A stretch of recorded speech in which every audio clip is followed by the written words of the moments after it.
2018 में स्त्री का जब टीजर रिलीज हुआ था तो मुझे बड़ी हैरानी हुई थी कि उस कुछ सेकंड के क्लिप्स को कई घंटों बाद भी मुश्किल से कुछ हजार व्यूज मिल पाए थे। मुझे लगा कि शायद किसी नए नवेले डायरेक्टर ने कोई फिल्म बनाई होगी और बजट कम रहा होगा, इसलिए ज़्यादा प्रमोशन कर नहीं पाया होगा फिल्म का। लेकिन फिल्म में पंकज त्रिपाठी थे तो मुझे लगा कि कोई छोटी फिल्म तो नहीं होगी। एंड इवन टीजर इतना डिफरेंट और हॉरिफाइंग था कि आई वॉज फीलिंग बैड कि इतने अच्छे टीजर को व्यूज़ क्यों नहीं मिल पा रहे हैं।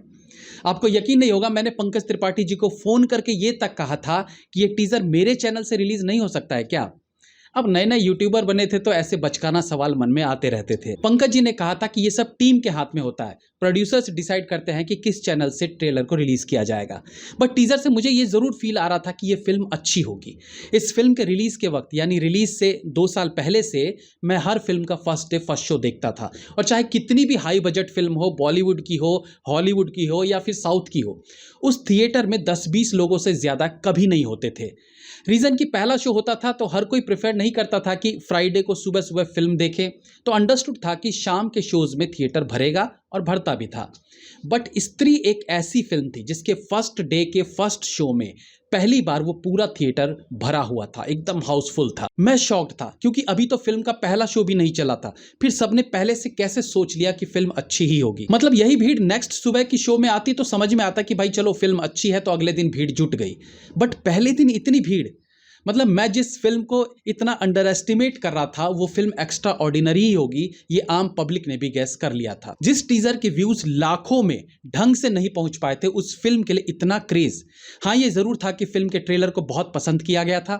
खैर, अब जब स्त्री 100 करोड़ क्लब में शामिल हो चुकी है, जिसे ऑफकोर्स मैं कोई अचीवमेंट नहीं मानता हूं, but yes, horror comedy film को इतने बेहतरीन तरीके से पहले कभी प्रेजेंट नहीं किया गया था। फिल्म के क्लाइमेक्स में श्रद्धा कपूर के हाथ में कटी हुई चोटी दिखाई जाती है, जो मुझे अजीब लगा।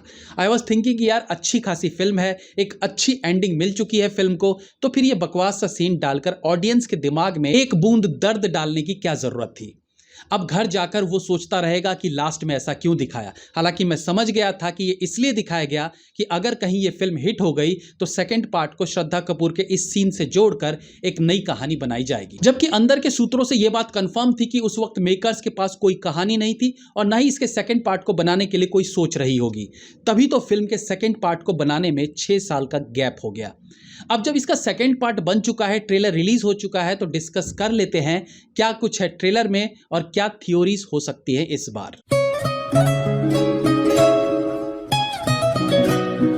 तो अब स्त्री की कहानी ये थी कि वो एक वेश्या थी जिसे उसके लवर के साथ किसी ने मार दिया था। अब ट्रेलर में एक नए भूत की एंट्री हुई है जिसका नाम है सरकटा, और बताया जा रहा है कि ये वही आदमी है जिसने स्त्री और उसके लवर को मार डाला था। इधर श्रद्धा कपूर भी वापस आ गई है और काफी कुछ ऐसी सिचुएशन ट्रेलर में देखने को मिल रहा है जो स्त्री के फर्स्ट पार्ट जैसा ही है। लाइक श्रद्धा कपूर का राजकुमार से मिलना, श्रद्धा कपूर के बारे में लोगों की राय, इवन जब पंकज त्रिपाठी कहते हैं कि अब लग रहा है असली राजकुमार, उस वक्त वो एक राजकुमार के गेटअप में आते हैं, यानी अगेन उन्हें बलि का बकरा बनाकर इस सरकटे भूत को मारने के लिए तैयार किया जाएगा, जैसे पिछले पार्ट में देखने को मिला था।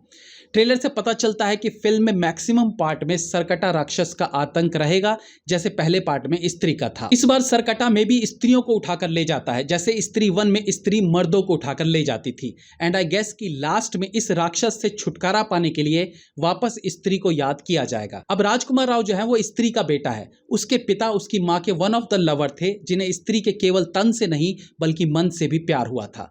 अब एक थ्योरी ये भी बनती है कि राजकुमार राव अपने दर्जी पिता का बेटा ना होकर किसी और का बेटा हो, क्योंकि स्त्री 1 में एक जगह राजकुमार राव कहते भी हैं कि मैंने अपने पिता से बात की और उन्होंने मुझे कहा कि वो जो भी थी लेकिन तुम्हारी माँ थी।